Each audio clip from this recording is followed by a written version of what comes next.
Hello guys, स्वागत है आपका मेरी नई video rise of nationalism in India part 3।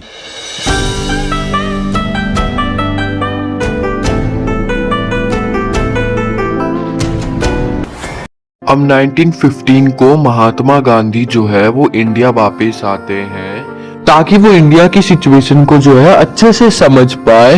वो अहमदाबाद के पास जो है एक आश्रम खोलते हैं शरणार्थी, जहाँ पे वो है हर कम्युनिटी और हर कास्ट के लोगों का जो है स्वागत करते हैं। और वो जो है एक नेशन वाइड मूवमेंट करते हैं अनटचेबिलिटी के खिलाफ। वो जो है जो अनटचेबल लोग होते थे, नीचे जाति के दलित्स, उनको जो है हरिजन बुलाते थे, मतलब children's of God. Gandhi ji की सोशल आइडियोलॉजी ने देश की बहुत मदद करी और नेशनलिस्ट मूवमेंट को फ्यूल करा। पहला मूवमेंट गांधी जी ने चंपारण में करा था, बिहार में 1917 में, जहाँ पे जो पेजेंट्स थे उनकी जो इंडिगो प्लांटेशन थी उसको फिक्स्ड प्राइस में जो था बेचा जा रहा था यूरोपियन प्लांटर्स के द्वारा, और उनको जो है फोर्स करा जा रहा था और उनको कम प्राइस में बेचने को मजबूर करा जा रहा था। मतलब प्राइसेस जो थे कम थे और गांधी जी ने इसके खिलाफ प्रोटेस्ट करा, जिसके कारण डिमांड को जो है मानना पड़ा ब्रिटिश सरकार। और ऐसे ही बहुत सारी चीजें करके, जैसे अहमदाबाद में एक मिल ओनर्स के अगेंस्ट प्रोटेस्ट करना ताकि उनकी वेजेस को लेकर, इसने भी बहुत इंक्रीज करा पॉपुलैरिटी को। इन्हीं सब मूवमेंट के थ्रू गांधी जी की पॉपुलैरिटी जो है वो इंडिया में जो है बढ़ गई और उनकी पॉपुलैरिटी 1990 में गांधी जी जो है मोस्ट पॉपुलर लीडर बन गए इंडिया के। गवर्नमेंट ऑफ इंडिया एक्ट को इंट्रोड्यूस करा जाता है 1919 में, जिसमें सेंट्रल लेजिस्लेटिव काउंसिल को जो है बनाया जाता है। इसके अंदर जो है दो हाउसेस होते हैं, imperial legislative assembly and council of state. थोड़ी देर बाद जो है फिर सेम ईयर 1919 को रोलेक्ट एक्ट जो है इंट्रोड्यूस करा जाता है।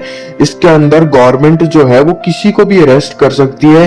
एक जगह जो है 4 लोग और उससे ज्यादा लोग इकट्ठा नहीं हो सकते, और भी बहुत सारी चीजें लाई जाती हैं ताकि ये सारे मतलब रेवोल्यूशनरी एक्टिविटीज को रोकने के लिए। इसके कारण जो है लोग जो है वो भड़क जाते हैं और पीसफुल प्रोटेस्ट स्टार्ट होने लगते हैं, जिसके कारण पीसफुल प्रोटेस्ट के कारण होता ये है कि वहां की जो गवर्नमेंट है वो ब्रूटली जो है लोगों पे एक्शन लेने लगती है, वायलेंस करने लगती है, और पंजाब के 2 पॉपुलर लीडर्स को जो है अरेस्ट कर लेती है। इसके कारण जो है प्रोटेस्ट होता है एक बाग में, जलियांवाला बाग में, बैसाखी के दिन। और उस दिन जो है बाकी मोस्टली लोग जो है सेलिब्रेट करने आए थे और कुछ ही लोग थे, बट जनरल डायर ने वहां पे आके सब पे जो है गोलियां चला दी और कई सारे मासूम लोगों को मार दिया, और बिना किसी वार्निंग दिए, जिसके कारण लाखों लोगों की जानें गई और उसने पूरे देश को शॉक करके रख दिया। अब गांधी जी को ये चीज बिल्कुल पसंद नहीं आती और वो सोचते एक बहुत बड़ा मूवमेंट करने का, पर उसके लिए हिंदू और मुस्लिम कम्युनिटी दोनों को जो है एक साथ लाना होगा। अब वो कैसे लाएंगे? तो उन्होंने देखा कि जब वर्ल्ड वॉर 1 जो है खत्म हो चुका है और जो एलाइड पावर्स है वो जीत चुके हैं, तो सेंट्रल पावर्स में जो था ऑटोमन एम्पायर था, जो कि अब हार चुका है, और ब्रिटिशर्स जो है उनके साथ इनजस्टिस कर रहे हैं, जिसके कारण मुस्लिम जो है दुनिया भर से जो है खिलाफत मूवमेंट कर रहे हैं। और इंडिया में भी खिलाफत मूवमेंट चल रहा है, जो कि ऑर्गेनाइज करी गया है अली ब्रदर्स के द्वारा। तो वो सोचते हैं हिंदूज को स्वराज्य चाहिए और मुस्लिम्स को जो है खलीफा की बेटर कंडीशन चाहिए, क्योंकि वो ऑटोमन एम्पायर के साथ बुरा ट्रीट कर रहे हैं और उनके लीडर खलीफा, जो कि मुस्लिम्स के सरताज माने जाते हैं, उनके साथ जो है बुरा बिहेव कर रहे हैं। तो इसके लिए वो सोचते हैं इन खिलाफत मूवमेंट को ज्वाइन करने का और एक नया मूवमेंट स्टार्ट करने का, नॉन कॉपरेशन मूवमेंट। फिर वो स्टार्ट करते हैं नॉन कॉपरेशन मूवमेंट को अली ब्रदर्स के साथ मिलके 1920 को स्टार्ट होता है, और इसका सीधा मकसद होता है ब्रिटिश के साथ कॉपरेट बिल्कुल मत करो। ब्रिटिश के साथ 1% भी कॉपरेट नहीं करना। लोग जॉब छोड़ देते हैं, फॉरेन गुड्स का बाइकआउट हो जाता है, उसका मैन्युफैक्चर प्रोडक्शन था वो कम होने लगता है, क्योंकि लोग कपड़े खरीद ही नहीं रहे थे, क्योंकि कपड़ों का बाइकआउट हो रहा था और भी कई सारी चीजें थी जो इस मूवमेंट में हो रही थी। और ये मूवमेंट जो है हर जगह रूरल से लेकर जो है सिटीज तक में फैल जाता है। बट यहाँ पे एक छोटी सी गलती हो जाती है। चौहुरी चौरा में जो है एक इंसिडेंट होता है जहाँ पे पीसफुल प्रोटेस्ट जो है वायलेंट प्रोटेस्ट में कन्वर्ट हो जाता है, क्योंकि पुलिस जो है ब्रूटैलिटी कर रही थी पीपल के साथ और लोग गुस्से में आके पूरे पुलिस स्टेशन में आग लगा देते हैं, जिससे कई लोगों की जान चली जाती है। और गांधी जी जब ये देखते हैं तो उनको बहुत दुख होता है और वो नॉन कॉपरेशन मूवमेंट को जो है बंद कर देते हैं, जबकि वो उस टाइम उसके पीक पे था, अपने पीक पे था वो मूवमेंट, पर उसे बंद कर देते हैं। ये सबसे बिगेस्ट मिस्टेक में से एक है इंडियन हिस्ट्री में।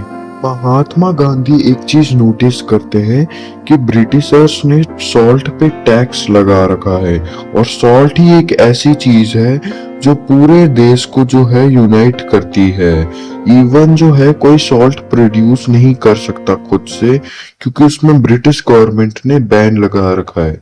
तो गांधी जी इस चीज के बारे में सोचते हैं और एक वो नया मूवमेंट लॉन्च करते हैं ताकि वो सारे इंडियंस को एक साथ कर सके।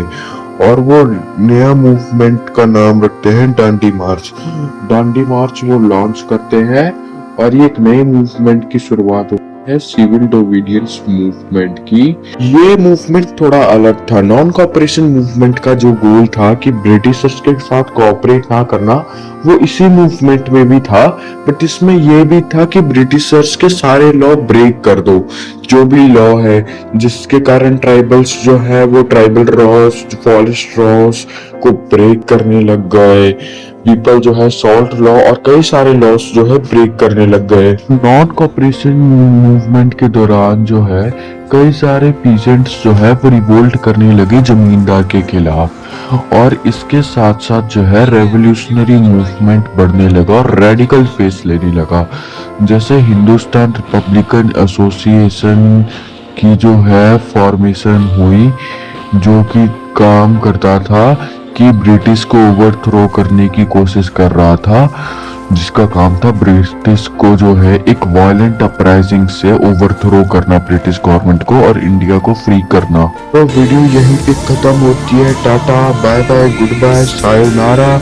मैं अगली बार वीडियो में मैं पार्ट 4 लाना का सोच नहीं रहा हूँ। मैं सोच रहा हूँ वो थोड़ी देर बाद आएगा। मैं बीच में दूसरी वीडियो लाने का सोच रहा हूँ। अभी प्लान है, अभी फुल्ली एग्जीक्यूट नहीं हुआ है। मैं देखता हूँ मुझे क्या कर सकता हूँ मैं भी।